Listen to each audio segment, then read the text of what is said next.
Jika bicara soal perempuan kulit hitam paling menginspirasi, mungkin nama Oprah Winfrey atau Michelle Obama menjadi salah satu yang akan muncul dalam pikiran. Padahal ada banyak perempuan berdarah Afrika Amerika atau perempuan kulit hitam lainnya yang juga tak kalah menginspirasi.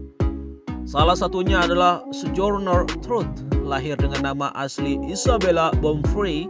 Sojourner Truth merupakan salah satu perempuan kulit hitam paling berpengaruh dalam sejarah perbudakan di Amerika Serikat.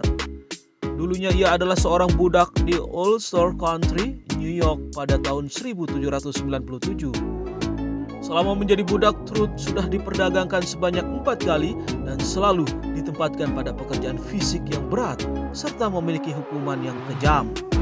Melihat kondisi perbudakan yang kian menyiksa dan kekhawatirannya pada anak-anak, pada 1827, sebelum New York meresmikan hukum untuk membebaskan perbudakan, Truth memutuskan untuk melarikan diri bersama salah satu anaknya yang bernama Sophia.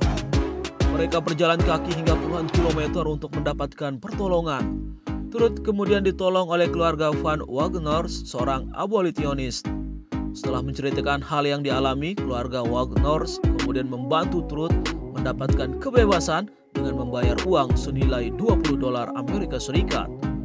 Mereka juga membantu Truth untuk menuntut majikannya yang merupakan orang kulit putih karena telah menjual Peter, anak laki-lakinya yang berusia 5 tahun, secara ilegal sebagai budak di Alabama.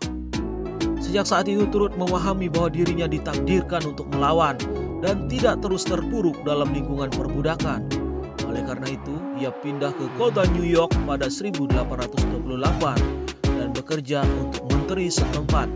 Karena memiliki tekad yang besar untuk mengubah hidup masyarakat kulit hitam, terutama perempuan, memasuki awal 1830-an, Truth memilih bergabung dalam sebuah organisasi rohani dan menjadi pembicara yang menarik perhatian.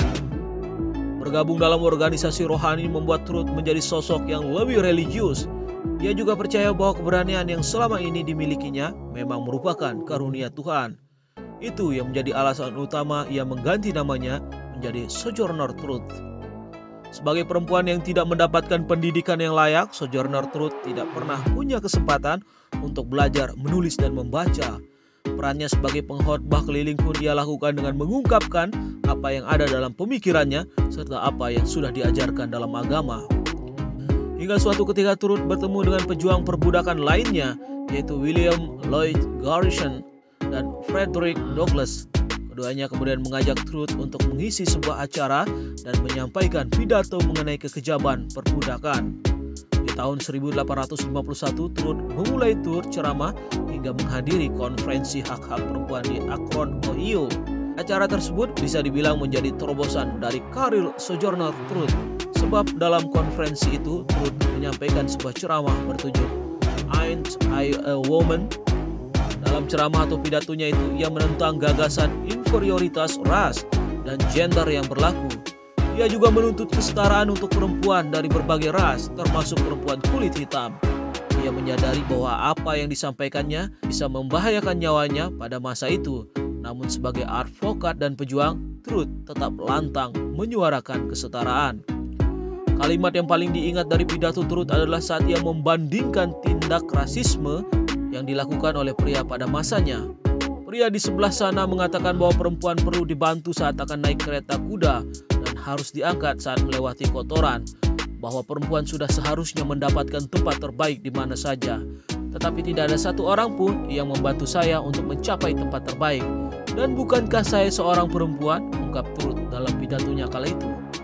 Para peserta yang hadir dalam konferensi pun dibuat tercengang dengan keberanian Truth. Namun sayangnya karena pidatonya itu, Truth harus berhenti bekerja sama dengan Frederick Douglass karena perbedaan pendapat. Douglass menganggap bahwa pria lebih layak dibebaskan terlebih dahulu daripada perempuan, sedangkan Truth ingin keduanya dibebaskan secara bersamaan. Meski begitu, Truth tidak patah arang. Ia terus mencari cara untuk bisa tetap menuntut kesetaraan dan membebaskan perempuan dan laki-laki dari perbudakan. Hingga sisa hidupnya, Truth tidak pernah berhenti menolong sesama dan memberikan ceramah. Ia membantu banyak masyarakat untuk lepas dari perbudakan.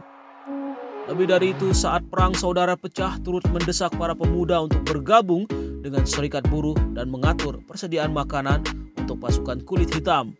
Karena jasanya itu, Truth pun diundang ke Gedung Putih dan terlibat dengan Biro Friedman, divisi yang membantu penyintas perbudakan mendapat pekerjaan dan memulai kehidupan baru. Perjuangan Sojourner Truth tak hanya dikenang di masa lalu. Pada 2014, Truth masuk dalam daftar Red Most Significant American of All Time versi majalah Smithsonian. Ia juga menjadi perempuan keturunan Afrika Amerika yang patung dirinya dipajang di gedung Capitol, Washington DC.